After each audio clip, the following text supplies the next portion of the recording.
Баршаңызға сәлем, сіздермен Ұлмекен. Бүгін бургердің мамықтай жұмсақ, өте дәмді болып шығатын бөлке нанын дайындаймын. Алғаш жасағаннан керемет болып шығады. Видеоны соңына дейін қарап, менімен бірге жасап көріңіз. Ең алдымен ыдысымызға жылы сүт құямыз. Жылы су, құрғақ ашытқы саламыз және қант салып, барлығын жақсылап араластырамыз.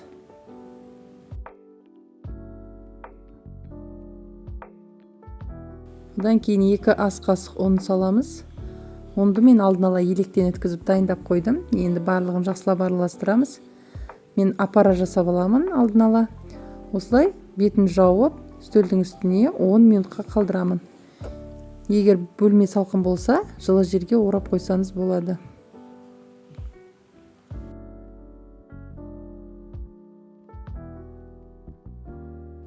Он минуттан соң осылай ашытқылар көбіктеніп көпіре бастайды. Бұл ашытқының өте сапалы әрі балғын екенін білдіреді. Егер сіз ашытқыңызға сенімсіз болсаңыз, дәл осылай жасап алыңыз. Содан соң тұз саламыз.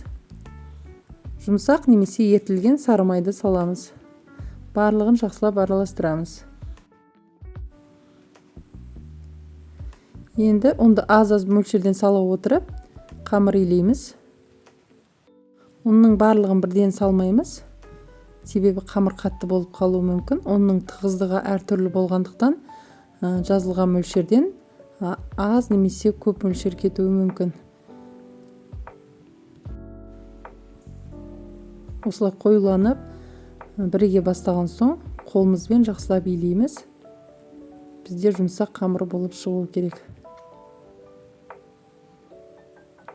Осылай қолымызға жабыспайтын қамыр болып шығады. Үстелдің үстіне жақсылап иін қандырып илеп аламыз. Енді ыдысқа кішкене сұйық май тамызып, барлық жағына жағып аламыз. Одан кейін қамырды салып, бетін тағамдық пленкамен жауып, жылы жерге орап қоямыз. 1 сағатқа қалдырамыз. Неменде 1 сағат тұрды, өте осылай жақсы болып көтеріледі.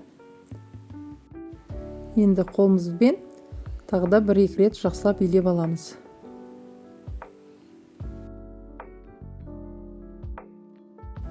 Одан кейін қамырды үстелдің үстіне қойып, сопақша форма жасаймыз. Содан соң бірнеше бөліктерге бөліп аламыз. Мен 7 бөлікке бөлдім. Әр бөлігін 120 граммнан жасап алдым. Яғни бізде 7 бөлке нан болады деген сөз. Барлығын осылай илеп, дөңгелек етіп жасап аламыз. Егер сізде таразы болмаса, көз мөлшермен бөлсеңіз болады. Барлығын осылай дөңгелек жасап, формамызға қоямыз. Енді бетін сүлгімен жауып, 20 минутқа қалдырамыз, тағы да көтерілу үшін.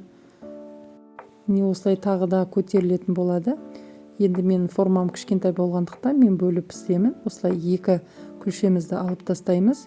5 танасын пісіремін. 5 бөлке нанымызды осылай араларын алшақ етіп қоямыз. Себебі пісу барысында тағы бір шама көтерілетін болады. Бір-біріне жабысып қалмау үшін осылай жасап аламын.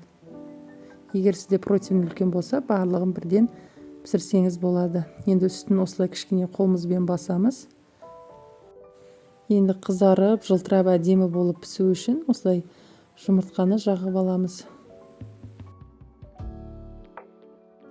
Одан кейін бетіне осылай күнжітті сеуіп алдым. Енді қызып тұрған пеште 200 градуста 25-30 минут пісіреміз.